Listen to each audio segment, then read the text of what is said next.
Your phone knows what you're going to type before you finish. Google suggests searches as you type. Email autocomplete finishes your sentences. How? The answer lies in a deceptively simple idea from the 1940s called Ngrams, the foundation of language prediction that still powers systems today. An Ngram is simply a sequence of n consecutive words from text. Think of it as a sliding window that captures language patterns. Unigrams are single words, like love or processing. Bigrams are pairs, I love or natural language. Trigrams are triples, love natural language. The n just tells us how many words we're looking at together. Why does this matter? Because language isn't random. The words we use depend heavily on what came before. If I say good, you might expect morning or night, not elephant. Ngrams capture these dependencies. Here's where it gets powerful. We count how often Ngrams appear in large text collections. Millions of sentences from books, websites, and conversations. From these counts, we build probability models. If we see I love followed by pizza twice and sushi once, we can say, given the words I love, there's a 67% chance the next word is pizza and 33% chance it's sushi. This is a bigram model. It predicts the next word based on the previous one. We calculate probability by dividing. How many times did this sequence occur? By how many times did the prefix occur? Chain these probabilities together, and we can score entire sentences. Higher probability means more natural, according to the patterns the model learned. But there's a critical problem. What about words we've never seen together? If our model never encountered I love tacos, the probability is 0. The model thinks it's impossible. This is disastrous. Language is infinite.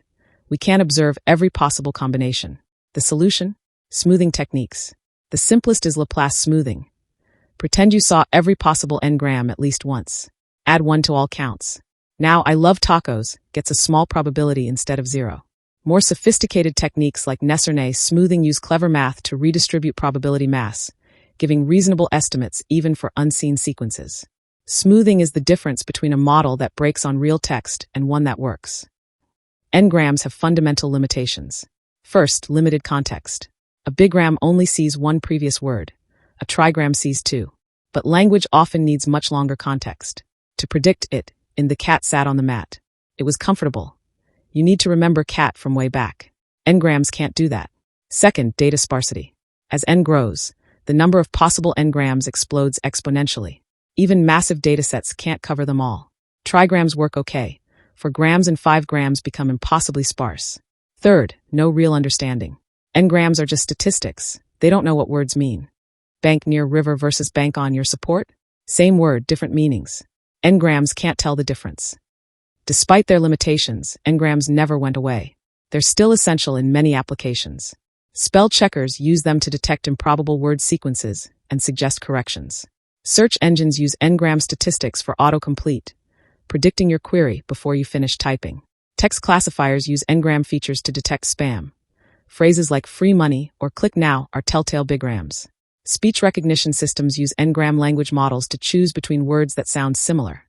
Recognized speech is far more probable than recognize speech. Even modern neural language models sometimes use Ngrams as features or for evaluation.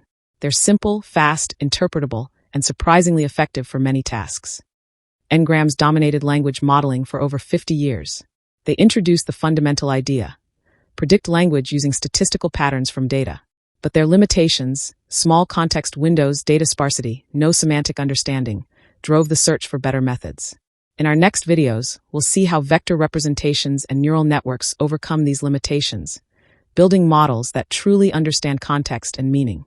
But remember, before transformers, before BERT and GPT, there were Ngrams, the elegant statistical foundation that showed us language could be learned from data.